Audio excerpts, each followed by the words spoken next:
Pozdravljeni. Na vrsto je prišel tudi zadnji brifing Velike nagrade Madžarske. Kot ponavadi si bomo ogledali vse tiste pomembne točke pred začetkom nedeljske dirke.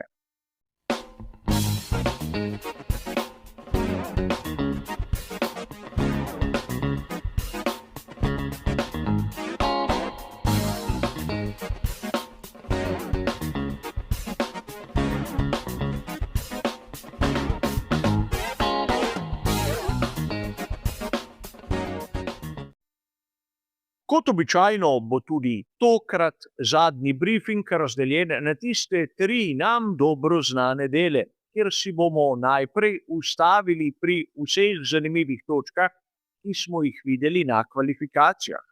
Nato bomo našo pozornost usmerili k ritmu ter dodali še kakšno zanimivost iz telemetrije. V tretjem delu bom pa kot ponavadi podal moje osebno videnje glede možnih strategij. A začnimo seveda s tistim prvim delom, z vsemi zanimivimi točkami, ki smo jih lahko opazili na kvalifikacijah.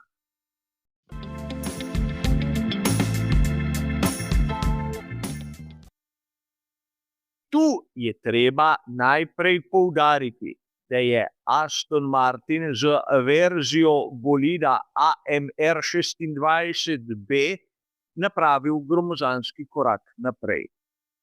Kljub pogonskemu sklopu Honda, ki še ni bil nekako popravljen, je Fernandu Alonsu uspelo prebiti se v drugi del kvalifikacij. In razlika med tistim, kar smo videli v Belgiji, in onim, kar smo lahko uzrli na Madžarskem, je seveda ogromna. 2 različni tipologiji proge, ampak izgleda, da so vsaj malce popravili bolid, ki je bil rojen pod izjemno nesrečno zvezdo. Po drugi strani ne smemo tu prezreti, da je Niku Hülkenbergu uspelo priti v tretji del kvalifikacij. Prav tako Arvidu Lindblandu, kar pomeni, da mladi Lindblad je bil boljši od Liama Lawsona. Toliko o tem, da ima ta mladi Britanec res obilo talenta in da bomo videli z njegove strani še marsikaj zanimivega. A če sedaj pustimo malce pri strani te obrobne uspehe, se moramo usmeriti k tistemu glavnemu dogajanju. Kot smo že nekako napovedali v prispevku pred kvalifikacijami, tokrat Mercedes ni bil dominanten. Dvojni V17 je bil tudi tokrat v rokah Antonellija in Russella izjemno nervozen. In videli smo še nekaj pomembnega. Namreč George Russell je imel okvaro prav po koncu samih kvalifikacij in pustil je svoj bolid praktično sredi proge, tam na koncu štartno-ciljne ravnine. Treba je tu poudariti, da do tega trenutka so pri Mercedesu osvojili 10 najboljših štartnih položajev zapovrstjo. In tokrat bi pričakovali na vrhu Ferrari. Ampak ni bilo tako. Lando Norris, aktualni svetovni prvak, je pokazal, da ima tudi on kar nekaj potenciala in pripeljal je izboljšanega McLarena na pole position. In tu je treba poudariti še nekaj. Če je kdo pozorno spremljal tisti prispevek pred kvalifikacijami, smo v tistem delu, kjer obravnavamo novosti, poudarili, kako imajo pri McLarenu novo dno. Na razpolago je bilo samo Landu Norrisu in ne Oskarju Piastriju. Torej, zopet dokaz, kdo ima nekako prednost pri tej ekipi iz Wokinga. A pri Ferrariju so se šli, vsaj po mojem, malce čudne igre, ki so jih seveda na koncu stale tudi boljšega rezultata na kvalifikacijah. Prvič, videli smo tako Lewisa Hamiltona kot Charlesa Leclerca na tistem prvem delu kvalifikacij na Q1 praktično voziti se z setom pneumatik medium. V primeru Lewisa Hamiltona to niti ni bilo tako hudo, kajti napravil je 3 kroge, če me spomin ne vara, medtem ko je Charles Leclerc jih napravil mnogo in poudarjam mnogo več. Nisem prepričan 7, 8 ali 9. A to pomeni, da njegov set medium na sami dirki, če bo rabil to mešanico, bo imel bistveno krajšo življenjsko dobo. In seveda po podatkih, ki so na voljo, Charles Leclerc drugega seta medium pneumatik za dirko ni imel na razpolago.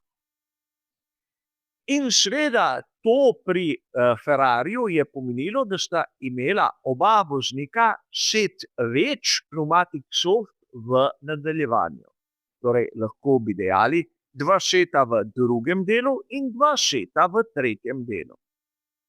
A tu smo lahko videli, da je Ferrari v bistvu bil med prvimi celoten vikend. Prvem, na drugem prostem treningu, na tretjem niti toliko ne, ampak na kvalifikacijah smo opazili, da sta bila oba voznika v formi. Čeprav je treba poudariti, da je bil Lewis Hamilton bistveno hitrejši od Charlesa Leclerca, ker izgleda, da tu na progi v Hungaroringu je treba imeti malček več potrpljenja. In Lewis Hamilton je praktično vodil do zadnjih sekund, dokler ni Lando Norris prišel čez ciljno črto v svojem zadnjem poizkusu. In kaj se je zgodilo? Tudi tu pri Ferrariju so napravili nekaj, kar meni osebno ni bilo jasno. Oba voznika so poslali na progo takoj. Namesto da bi čakali tiste zadnje trenutke, pa tudi če bi tvegali kakšno rumeno zastavo.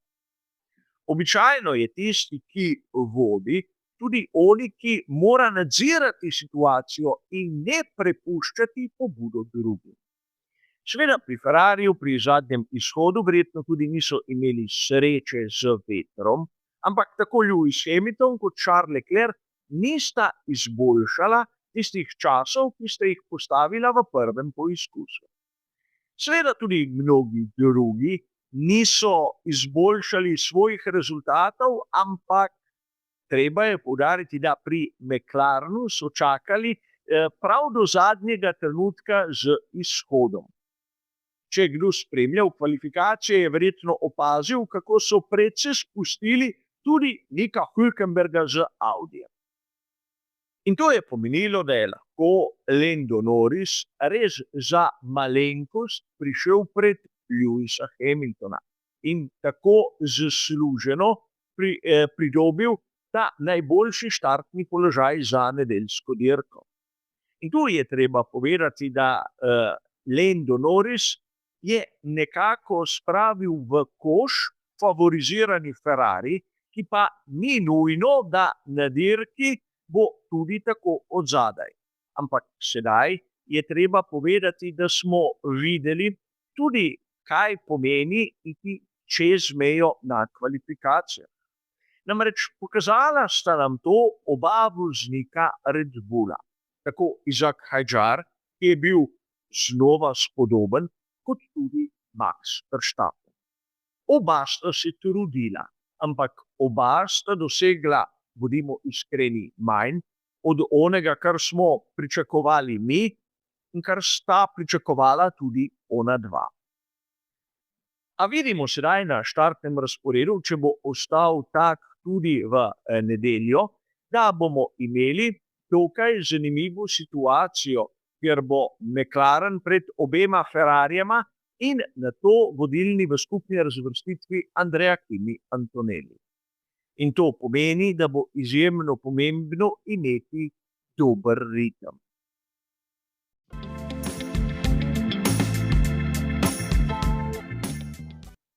Pri ritmu seveda moramo biti kot običajno malce bolj natančni, posebej od tiste projekcije, ki smo jo lahko zasledili na spletnem portalu f1.com. Seveda tu postavijo Ferrari na vrh in takoj za njimi praktično 7 stotink nakrog Mercedes. A razlika med Ferrarijem in Mercedesom po tej projekciji je praktično nič, ampak zanimivo bo videti v nadaljevanju, kako so lahko ti podatki celo napačni. Tu je nekaj, kar je morda zaskrbljujoče, predvsem za vodilnega Norrisa. Namreč Red Bull zaostaja za približno slabe pol sekunde, McLaren na 4. mestu pa za dobre pol sekunde nakrog, kar se tiče ritma. Nato imamo tam pri sekundi ekipo Racing Bulls in seveda sekundo in 2 desetinke nakrog, nato sledi Audi.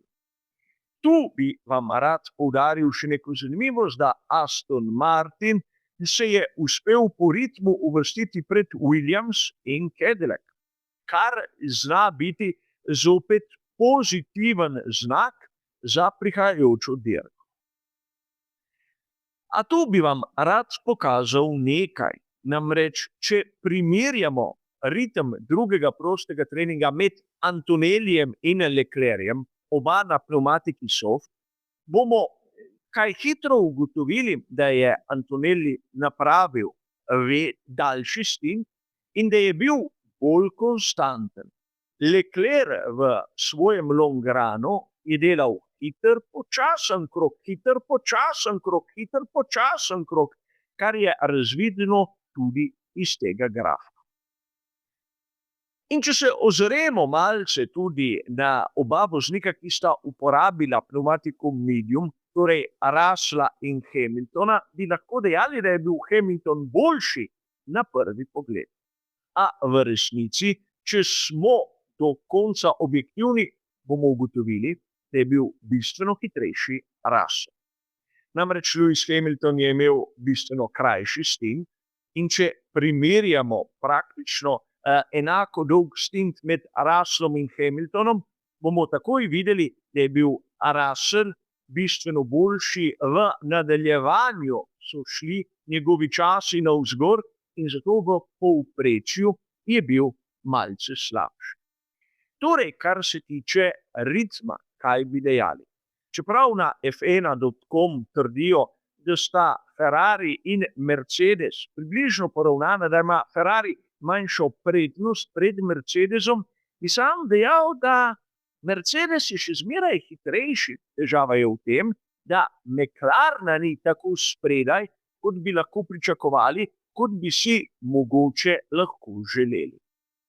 Ampak, če pogledamo tu kot zanimivost še to analizo, bomo kaj hitro ugotovili, da je Ferrari boljši v tistih počasnih ovinkih, da je Red Bull boljši v srednjih hitrih ovinkih in da je Mercedes boljši v hitrih ovinkih. Kar pomeni na progi v Hungaroringu, da bi moral biti Ferrari v prednosti, ampak videli smo, da morda ni prav tako. In sedaj kot zanimivost. Namreč, če pogledamo malce telemetrijo drugega prostega treninga, bomo lahko ugotovili, da so pri McLarenu poizkušali tisti trik stopalko za plin, ki nam je znan strani Mercedesa. Namreč, poglejte tu položaj stopalke za plin Landa Norrisa tik ob koncu kroga. Ampak na tretjem prostem treningu tega ni več počel. Zakaj je to počel na drugem prostem treningu? Enostavno, ker so preizkušali zadeve, ker ni šlo tako zares. A kljub vsemu, sedaj, ko imamo štartni razpored in ritem, moramo dobiti tudi neko idejo glede možnih strategij.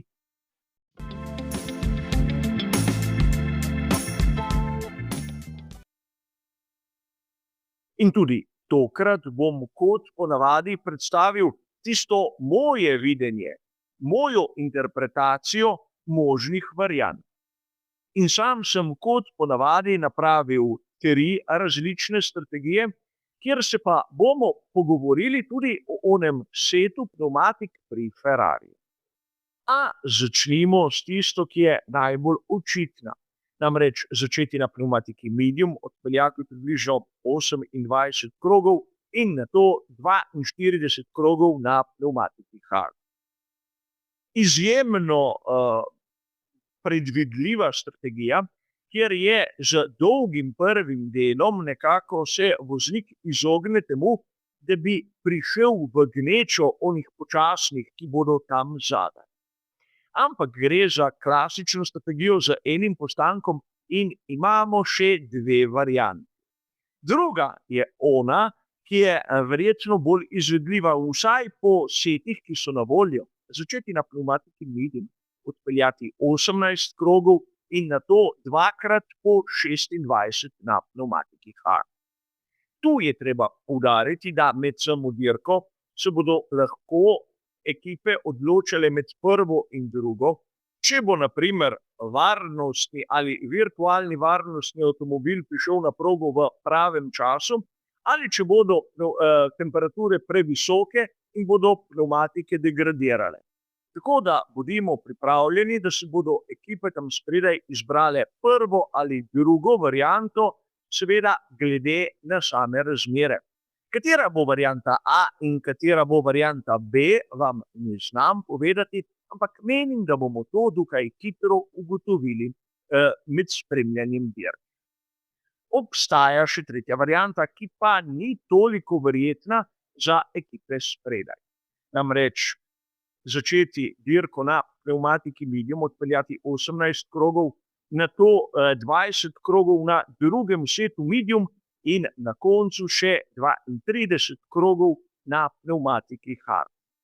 Ta tretja varianta je nekaj srednjega, kar mogoče bo poizkušal kdo bolj v ozadju, ampak zopet, če bi bil v to prisiljen.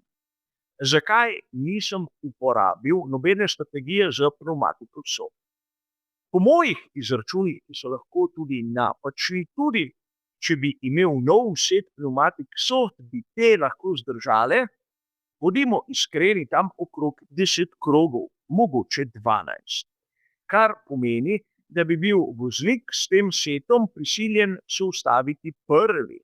In ko bi se vrnil na progo, bi prišel v gnečo in tam izgubil preveč časa. Sicer gre za moje videnje, ampak zanimivo bo videti, ali sem imel prav ali ne. Seveda, podrobna analiza bo sledila v ponedeljkovem komentarju, ampak kar se tiče današnjega zadnjega briefinga, je seveda to vse. Hvala za vašo pozornost in nasvidenje.